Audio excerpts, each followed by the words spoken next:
AG ನ್ಯೂಸ್ಗೆ ಸ್ವಾಗತ. ತುಮಕೂರು ಜಿಲ್ಲೆ ಕಂಡ ಖ್ಯಾತ ಇತಿಹಾಸ ತಜ್ಞ ಹಾಗೂ ನಿವೃತ್ತ ಇತಿಹಾಸ ಪ್ರಾಚಾರ್ಯ ಮರಿಬಸಪ್ಪ ಅವರೊಂದಿಗೆ ಇತ್ತೀಚೆಗೆ ನಮ್ಮ ನ್ಯೂಸ್ ಸಮೂಹದ ರಾಜ್ಯ ಉಪಸಂಪಾದಕ ಬಸವರಾಜ್ ರವರು ಮುಕ್ತವಾಗಿ ಸಂವಾದ ಮಾಡುವ ಸಂದರ್ಭದಲ್ಲಿ ಮಧುಗಿರಿ ನಗರದಲ್ಲಿಯೂ ಕೂಡ ಐತಿಹಾಸಿಕವಾಗಿ ಪ್ರಾಚೀನ ಕಾಲದ ಹಲವು ಕಲ್ಯಾಣಿಗಳು ಖಾಸಗಿಯವರು ಒತ್ತುವರಿ ಮಾಡಿ ವಿವಿಧ ವಾಣಿಜ್ಯ ಕೆಲಸಗಳ ಬಳಕೆಗಾಗಿ ಒತ್ತುವರಿ ಮಾಡಿದ್ದಾರೆ. ಇವುಗಳನ್ನ ಮತ್ತೆ ಪುನರುತ್ಥಾನಗೊಳಿಸಿ ಅವುಗಳನ್ನ ಸಂರಕ್ಷಣೆ ಮಾಡಬೇಕಾಗಿದೆ. ಆದ್ದರಿಂದ ಅದರ ಪರ ನಿಲ್ಲುವ ಬದ್ಧತೆಯ ಹೋರಾಟಗಳು ಅವಶ್ಯಕತೆಗಳು ಇವೆ ಎಂದು ಹೇಳಿದ್ದಾರೆ. ಇದೇ ಸಂದರ್ಭದಲ್ಲಿ ಶಿಕ್ಷಕರೊಬ್ಬರು ಕೂಡ ಈ ವಿಷಯಕ್ಕೆ ತಕ್ಕಂತೆ ಪೂರಕವಾಗಿ ಮಾತನಾಡಿರುವುದು ಸ್ಪಷ್ಟತೆಯಾಗಿದೆ. ಅದೇನೋ ವೆಂಕಟೇಶ್ವರ ಸ್ವಾಮಿ ದೇವಸ್ಥಾನ ಹತ್ರ ಐತೆ ಅಂತ ಹೇಳ್ತಿದ್ರು, ಅಷ್ಟೇ ವಿಚಾರ. ಲೋಕಲ್ ಅಲ್ಲಿ ಅದೇನೋ ಅಲ್ಲಿರೋ ಜನ ಯಾರೋ ಒಂದಷ್ಟು ಜನ ಅದನ್ನ ಫೈಟ್ ಮಾಡ್ತಾವ್ರಂತೆ, ಕೋರ್ಟ್ಗೆಲ್ಲ ಹಾಕವ್ರಂತೆ. ಅಲ್ಲೇನೋ ಬ್ರಾಹ್ಮಣ ವರ್ಗ ಒಂದು ಅದನ್ನ ಮುಚ್ಚಿಸ್ಬಿಟ್ಟು ಅಲ್ಲೊಂದೇನೋ ದೇವಸ್ಥಾನ ಕಟ್ಟಿಸ್ಕೋಬೇಕು ಅಂತೇನೋ ಮಾಡವ್ರಂತೆ. ಅದನ್ನ ಮುಚ್ಚಾಕವ್ರೆ ಅಂತ ಹೇಳ್ತಿದ್ರು ಅಲ್ಲಿ ಲೋಕಲ್ ಅಲ್ಲಿ. ಇನ್ನೊಂದೆಲ್ಲ ಐತಣ್ಣ, ಇನ್ನೊಂದೆಲ್ಲೋ ಪೆಟ್ರೋಲ್ ಬಂಕ್ ಹತ್ರ ಇನ್ನೊಂದೈತಂತಲ್ಲ. ಅದೇ ಅವಾಗ ನಿಮ್ಮ ಇವರು ದೊಡ್ಡಪ್ಪ ಅವರು ಅದೆಲ್ಲ ಮಾಡಿದ್ರು ಮದ್ಗಿರಿಲಿ. ಅವ್ರು ಚೆನ್ನಾಗ್ ಗೊತ್ತದ, ಆರ್ಟಿಕಲ್ ಎಲ್ಲ ಬರ್ದಿದ್ರು. ನೋಡು, ವಿಚಾರಿಸಿ ನೋಡು, ಆರ್ಟಿಕಲ್ ಸಿಗುತ್ತೆ ಅನ್ಸುತ್ತೆ. ಅಲ್ಲ ಅವ್ರದ್ದು ಅಭಿಪ್ರಾಯ ತಗೋತೀನಿ.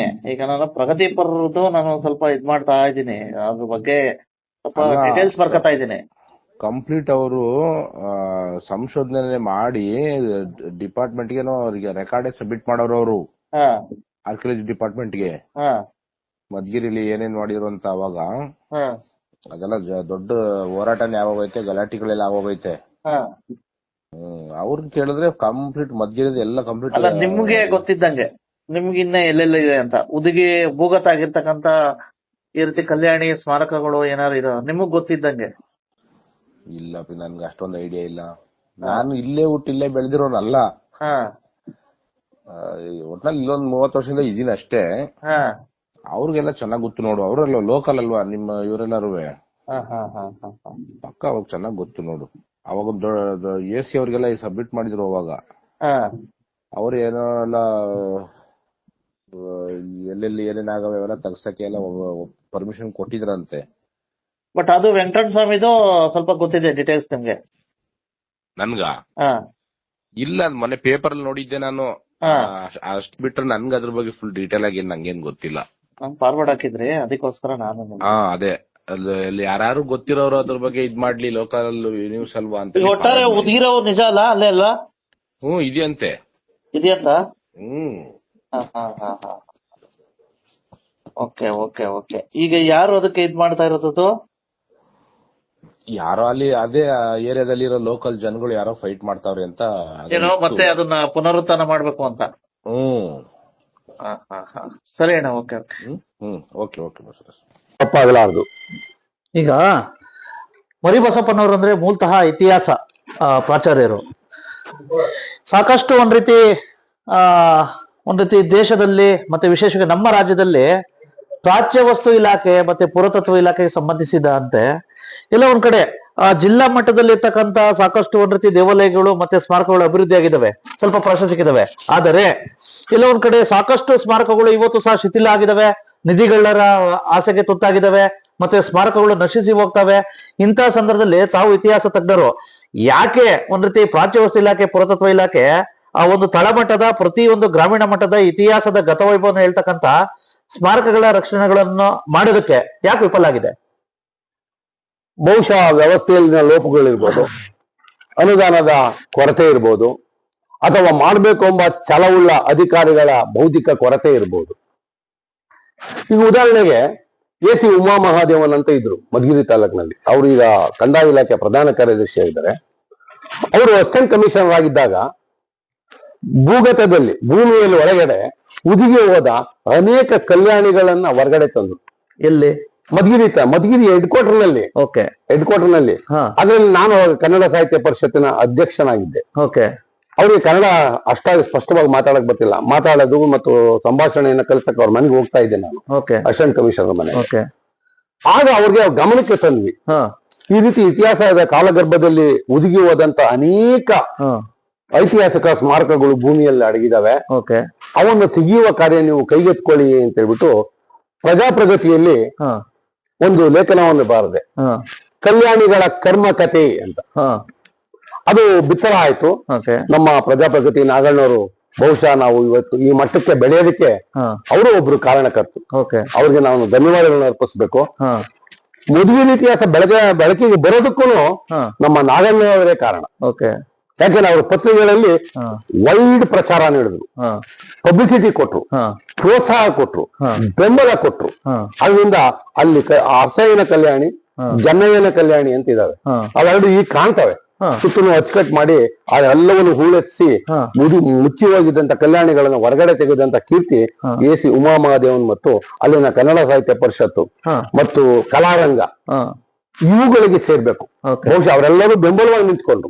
ಆದ್ರೆ ನಾನು ಪರಿಷತ್ತಿನ ಅಧ್ಯಕ್ಷನಾಗಿ ಪೂರ್ಣ ಪ್ರಮಾಣವಾಗಿ ಹೋರಾಟ ಮಾಡಿ ಅನೇಕ ಸ್ಮಾರಕಗಳನ್ನು ಹೊರಗಡೆ ತಂದ್ವಿ. ಅಷ್ಟೇ ವಿರೋಧ ಕಟ್ಕೊಂಡ್ರಿ ಅವಾಗ? ವಿರೋಧ ಸಹಜ.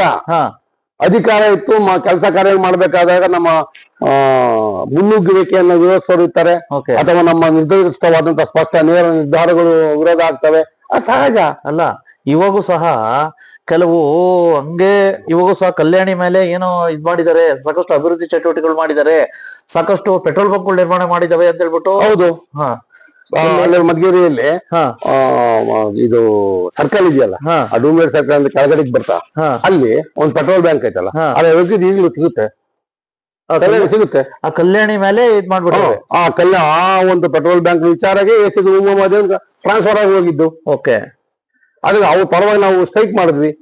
ಅವ್ರನ್ನ ಸಾಗರಕ್ಕೆ ವರ್ಗಾವಣೆ ಮಾಡಿದ್ರು. ಇವಾಗೂ ಸಹ ಹಂಗೆ ಇದೆ, ಈಗಲೂ ಇದಾವೆ. ಯಾಕೆ ಧ್ವನಿ ಎತ್ತಿಲ್ಲ ಯಾರು? ಧ್ವನಿ ಹೋರಾಟಗಾರರ ಕೊರತೆ ಇದೆ. ರಾಜಕೀಯ ವ್ಯಕ್ತಿಗಳ ಪ್ರಭಾವಕ್ಕೆ ಸಿಕ್ಕಿ ಅವರ ಕೈಗೊಂಬೆಗಳಾಗಿರ್ತಾರೆ. ತಮ್ಮ ಕೆಲಸಗಳ ಕಾರ್ಯಗಳ ಸ್ವಾರ್ಥಕ್ಕಾಗಿ ಐತಿಹಾಸಿಕ ಸ್ಮಾರಕಗಳನ್ನ ಬಲಿ ಕೊಡಕ್ಕೆ ಏನಂತೆ? ಅಷ್ಟೊಂದು ಪ್ರಭಾವಿ ಇರ್ತಾರೆ ಅಲ್ಲ. ಟ್ರಾನ್ಸ್ಫರ್ ಮಾಡಿಸೋದು ಬಿಟ್ರು ಮಾಡೋ ಅಧಿಕಾರ ಎಲ್ಲರಿಗೂ ಇರ್ತೈತೆ, ಮಾಡಿಸ್ತಾರೆ. ಹೌದು, ಅವಾಗಿದ್ದೇ ಹಾಗೆ. ಒಟ್ಟಾರೆ ಈ ರೀತಿ ಸಾಕಷ್ಟು ಇತಿಹಾಸದ ಒಂದ್ ರೀತಿ ಸ್ಮಾರಕಗಳು ಇದಾವೆ, ಭೂಗತವಾಗಿವೆ. ಮಿಡಿಗೇಸಿಯ ಪಕ್ಕದಲ್ಲಿ ಒಂದು ದಂಡಿ ದಿಬ್ಬ ಅಂತ ಇದೆ, ಅಲ್ಲಿ ಬೆಟ್ಟದಲ್ಲಿ ಮುದುಗಿ ಹೋಗಿದ್ದಾವೆ. ಅವುಗಳನ್ನ ಸಂಶೋಧನೆ ಮಾಡಕ್ಕೆ ಯಾರು ರೆಡಿ ಇಲ್ಲ. ಒಂದು ಕಾಲದಲ್ಲಿ ಹೈದರಾಲಿ ಅಲ್ಲಿ ಹಾಳಾಗಿದ್ದವನು ಮುಂದೆ ಮೈಸೂರಿನ ಅರಸನಾಗಿ ಮೆರೀತಾನೆ. ಆ ವ್ಯಕ್ತಿ ಶಿರಾದಿಂದ ಮಧುಗಿರಿಗೆ ಬಂದು ಮಲ್ಲರಾಜನ ಮನೆಯಲ್ಲಿದ್ದ. ಅಲ್ಲಿ ಐತಿಹಾಸಿಕ ವಿಚಾರಗಳಿವೆ, ಕೃತಿಗಳಲ್ಲಿದ್ದಾವೆ. ಚಾಮರಾಜನ ಒಡೆಯರ ವಂಶಾವಳಿ ರತ್ನಾಕರ ಪುಟ ಸಂಖ್ಯೆ 111ರಲ್ಲಿ ಇದು ದಾಖಲಾಗಿದೆ. ಅರಮನೆಯ ದಾಖಲೆಗಳಲ್ಲಿದೆ. ಅಂತ ವ್ಯಕ್ತಿ ಹುಟ್ಟಿ ಬೆಳೆದಂತ ಪ್ರದೇಶ ಅದು. ಅದೇ ಒಂದು ಭೋಗ್ಯದ ಭೂಮಿಯನ್ನಾಗಿ ನಮ್ಮ ಟಿಪ್ಪು ಸುಲ್ತಾನ ಮಾಡ್ಕೊಂತಾನೆ. ಟಿಪ್ಪು ಸುಲ್ತಾನ ಯಾವ ಭೂಮಿಯಲ್ಲಿ, ಯಾವ ಪುಣ್ಯ ಭೂಮಿಯಲ್ಲಿ, ಮಧುಗಿರಿಯಲ್ಲಿ ಮಲ್ಲರಾಜನ ಮನೆಯಲ್ಲಿದ್ದಂತ ಹೈದರಾಲಿ ಮುಂದೆ ಆತ ಮೈಸೂರಿನ ದಳವಾಯಿಯಾಗಿ ಹೋಗ್ತಾನೆ ಅಲ್ಲಿಗೆ.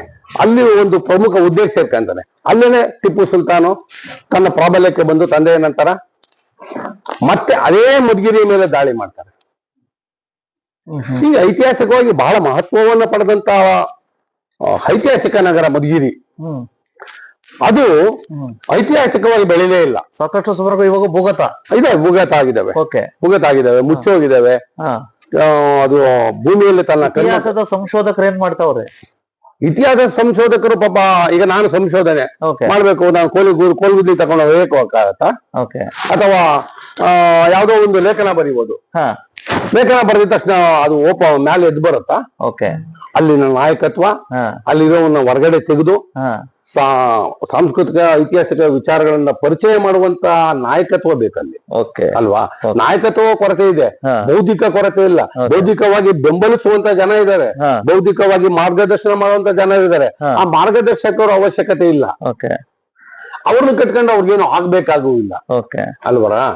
ಅದರಿಂದ ಅವು ಏನ್ ಮಾಡ್ತೇವೆ, ಅಲ್ಲೇ ಭೂಗರ್ಭದಲ್ಲಿ ಉಳ್ಕೊಂಡಿದ್ದಾವೆ. ಒಟ್ಟಾರೆ ಇನ್ನಾದ್ರೂ ಕೂಡ ಕಣ್ಮರೆಯಾದ ಕಲ್ಯಾಣಿಗಳನ್ನ ಮತ್ತೆ ಪುನರುತ್ಥಾನ ಮಾಡಿ ಅವುಗಳನ್ನ ಸಂರಕ್ಷಣೆ ಮಾಡುವ ಕೆಲಸವಾಗುತ್ತಾ ಕಾದು ನೋಡಬೇಕಾಗಿದೆ.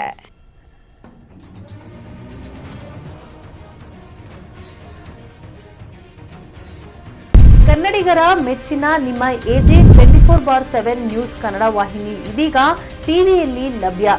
ವೇಳೆ ನೋಟಿಸ್ ಕೊಟ್ಟಿದ್ರೆ ವಾಪಸ್ ತಗೋತೀವಿ.